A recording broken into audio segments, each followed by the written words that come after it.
उसमें बाबा बैठे थे, बच्चों से मिल रहे थे, तो भोली दादी भोग में मालपुआ बनना था, वो बना के लेकर के आई। 2-3 वैरायटी भोग लगने से पहले बना रही थी, तो लेके आई और बाबा को दिखाया। बाबा से पास कराना था उनको कि कौन सा बनाया जाए। एक थोड़ा बड़ा था, एक थोड़ा छोटा था, तो एक ज़्यादा सिका हुआ था, कुछ कम सिका हुआ था। और बाबा ने सारा देखा, सारा देखा, एक एक देखा।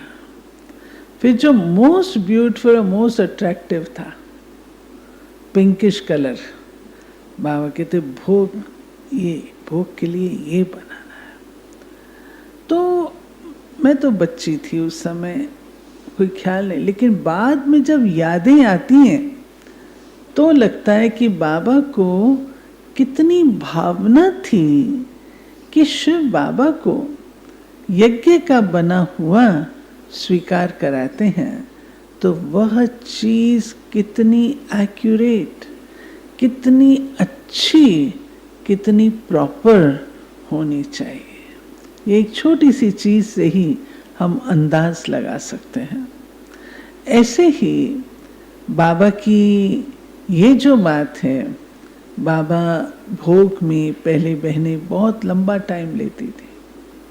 बाबा का डायरेक्शन मिला, बच्चे गो सुन, जैसे जैसे जैसे से बाबा कर्मातीत अवस्था की ओर जाते गए, त्यों त्यों बाबा इन सब चीज़ों से फारिग करते गए। बच्चे गो सून एंड कम सून। और मुझे याद आता है, एक बार गुलजार दादी भोग लेके गए, 3 मिनट का रिकॉर्ड था। उस रिकॉर्ड में दादी गए और आए, गए भी और आए भी 3 मिनट के अंदर। भोग हम क्यों लगाते हैं? और भोग में हमारी भी भावना होनी चाहिए। बड़े दीदी ये बातें सिखाते थे। मधुबन में भोग लगता था, भोग लगने के पश्चात हम सब बैठे रहते थे। हम सबको भोग एक एक करके सम्मुख हम आते थे। जल मिलता था, वो जल मिलना भी एक फंक्शन होता था।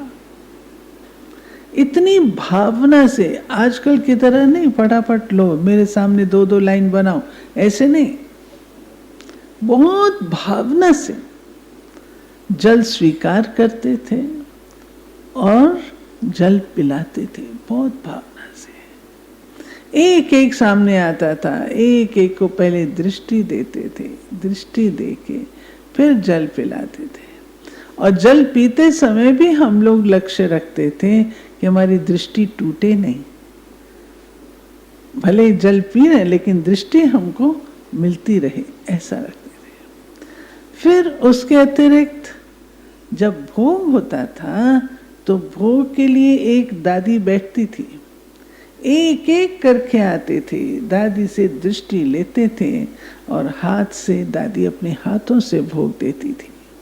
वो समय भी बदले, पहले पत्ते होते थे, पत्तों पर मिलता था, धीरे धीरे प्लेट्स आए, कई लोग कागजों में देते थे तो बड़े दीदी को अच्छा नहीं लगता था। फिर बड़े दीदी युक्ति से कहते थे, अच्छा तुम्हारे पास भोग की प्लेट नहीं है ना, मैं मधुबन से भेज दूंगी। तो बहन समझ जाती थी, कागज में बाबा का भोग, कागज में नहीं। क्यों? बाबा का भोग है, बाबा ने स्वीकार किया है, उसको विधिवत प्लेट में दिया जा रहा है, कटोरी में दिया जाता है। तो भोग एक ऐसी चीज है जो हमारी संगम युग की, बाबा पर जो हम बच्चे बलिहार जाते हैं उसकी यादगार है।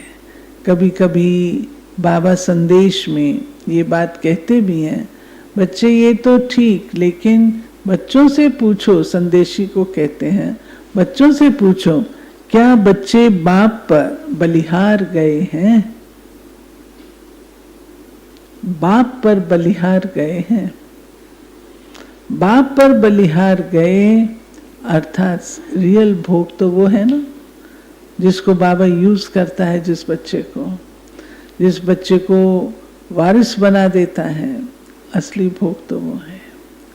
तो बाबा की जो संगम युग की रीति रस्म में यज्ञ है, ये यज्ञ है, और यज्ञ में किसी भी प्रकार का विघ्न पड़ना नहीं चाहिए।